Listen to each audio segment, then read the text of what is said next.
Hey everybody, thank you so much for stopping back by. My name is Tia.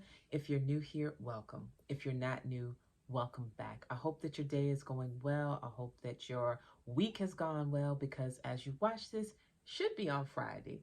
And if it is on Friday, which I'm scheduling it for Friday, let me just be the first to tell you happy Friday, happy Fibro Friday. If you're new, you may not know the schedule. Monday, Wednesday, Friday. Post on those days. Monday and Wednesday could be about anything at all, usually fragrance and beauty related, but it could be writing, it could be travel, it could be food, it could be whatever. But on Fridays are always fibromyalgia related content. So if that interests you, consider subscribing and hitting the bell so that you know when new videos become available.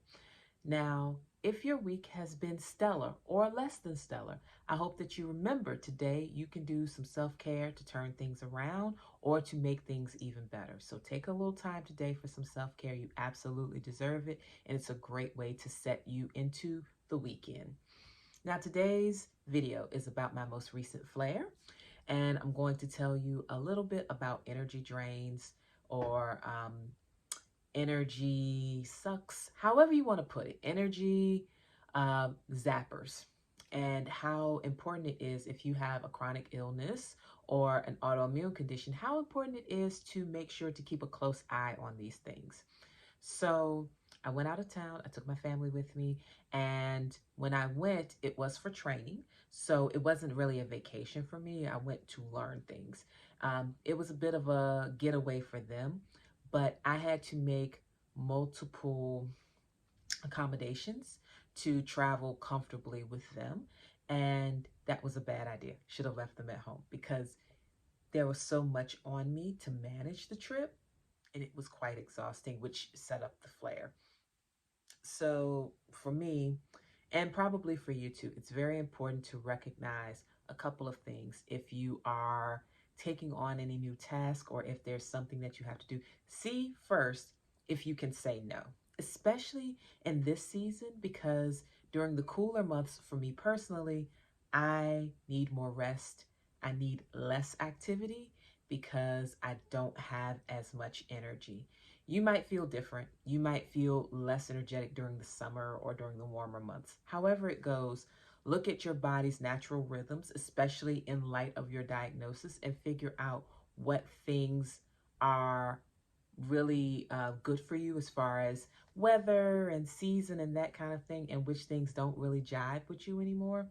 And then plan accordingly. So if it's during a season where you tend to have less energy, plan less for that season and make yourself as comfortable as possible during that season, which is the next point, which is pick and choose your activities carefully, making sure that you are resting adequately, staying hydrated, but most importantly, pick and choose carefully what you're willing to take on. And these kind of bleed over into each other. So making sure that you have done all of your um, energetic work. And by energetic work, I don't mean like spiritual work. I mean things to manage your literal energy levels, making sure that you're up on all your supplements and vitamins, making sure that you're taking, if you're on medication, making sure that you are adhering to that schedule, making sure you're sleeping properly, making sure that you aren't taking on too many tasks in the days before you have something to do. Very important for managing your energy. What I found was, particularly the day that we returned home, I did a ton of driving. And I also had an obligation that evening that I went to, and it really took a lot out of me. And so, in hindsight, I should have declined going out that evening, but it was something that I'm glad I attended. But in a perfect world, I would have thought that through. In a perfect world, I would have planned that whole trip, that whole travel adventure differently to give myself a little less work involved, because I did do a lot of the planning and the arranging and the coordinating, and that just takes a lot out of you when you do that. So consider outsourcing things as well, along with all of the other tips. Consider outsourcing some of this. Is there any way that someone else can do some of the coordinating and planning for you, or the task itself? But my favorite option is always to go to no.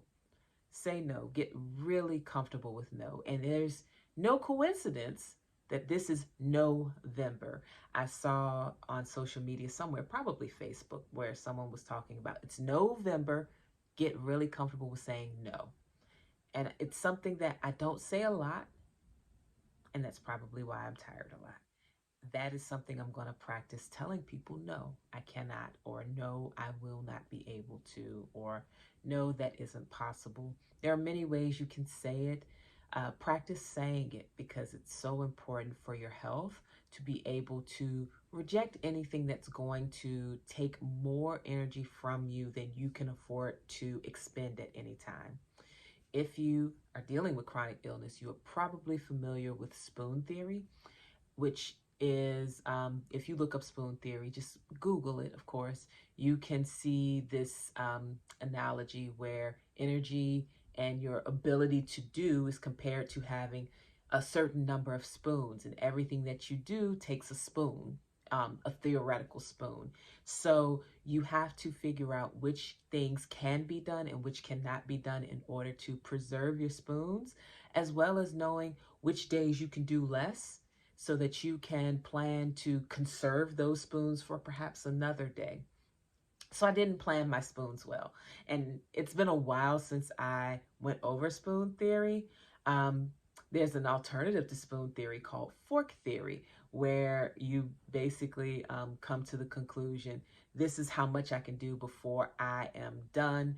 Hence the expression, stick a fork in me. So either one, whatever's comfortable for you, knowing your limits on those is very important to conserving your energy as well. And so this seems like a really good time, of course, because of NO-vember. I'm encouraging you to say no. Use no liberally. Spread it like glitter. Maybe not glitter, but you know what I mean. Spread the no's around for everyone. Everyone gets a no this month. And just remember as you go into the holiday season that you may have more obligations. So you may have to get really, really familiar with your forks and your spoons, knowing those levels, knowing when to say no.